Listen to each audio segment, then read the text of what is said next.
Make a date with Reverend Dr. Ebenezer Markwei at 6 a.m. from Monday to Saturday on Graphic Online via Facebook and YouTube as he expounds on matters of faith. Graphic Online, truth and accuracy every day.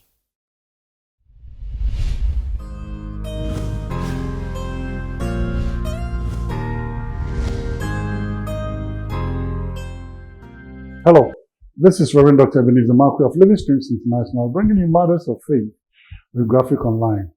This morning, I'd like to capture my thoughts with the words altar blames. Blames that comes from the altar.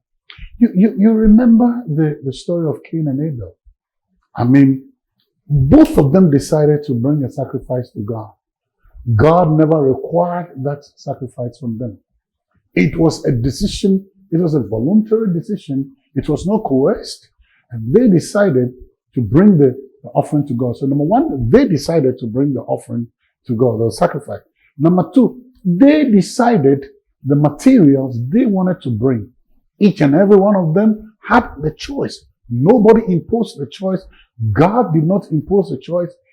God didn't demand. But they decided. Now Cain gave from the fruit of the ground, that is plants and all those things. But Abel gave from his sheep. Now Abel gave blood, but Cain just gave something from the soil. And the Bible said something that is so powerful. And God had respect unto the sacrifice of Abel, but he didn't have respect unto the sacrifice of Cain. Wow. Now, we know that God is no respecter of persons, but I want to say this. The first principle is that God is a respecter of sacrifice. Now, what was the difference between Cain's sacrifice and Abel's sacrifice?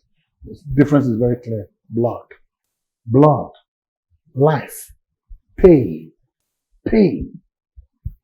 So Abel offered a painful sacrifice, but Cain offered a pleasant sacrifice. So there was blood in it, and the Bible says God had respect unto the sacrifice of Abel, but didn't have respect unto the sacrifice of Cain. Now David made a statement. That statement is one of the powerful. Said, I will not give anything to God that cost me nothing. Well, in the fields of Arana, where he was going to offer sacrifice, he said, I need to buy this field to build an altar and all those other things. And then Aaron said, oh, you can take it. He said, no. I am going to offer God a painful sacrifice. You see, God had respect unto the painful sacrifice of the pain-filled sacrifice of Abel, but he didn't have respect unto the pleasure-filled sacrifice of Cain. So, and then when Cain saw that, instead of sitting down to look at himself and say, what did I do wrong? He rather saw Abel as the reason for God not accepting his sacrifice. Excuse me. What part did Abel play in the sacrifice of Cain? What did he do? It was a choice to sacrifice. It was a choice of the material to use for the sacrifice. It was Cain. But Cain began to blame Abel for where it was, the dissatisfaction of God within. He blamed Abel for it. That's exactly what we do sometimes, isn't it?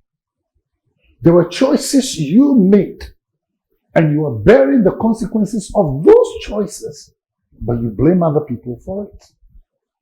You blame somebody as a witch. You blame somebody's grandmother somewhere. You blame this thing. It is the choices you made. You were the responsible for the mistakes. That person didn't make those choices for you. Adam, you made a choice to take the apple and eat. Eve, you made a choice. Adam, why are you blaming Eve? And Eve, why are you blaming the serpent? Take responsibility.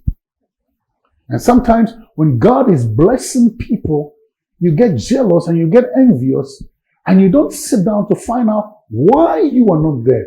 Check your sacrifice. Check the effort you put in. Check the pain. Check the sacrifices you made. And sometimes compare the sacrifices that that person made. Where were you when that person was burning the midnight oil? Where were you when that person was combing land and sea in order to secure that contract? Where were you? But you sit back and then you blame the person for your predicament or your present situation of poverty. Why do you do that? Alter blames.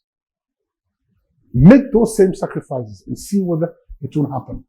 Make those same commitments to God.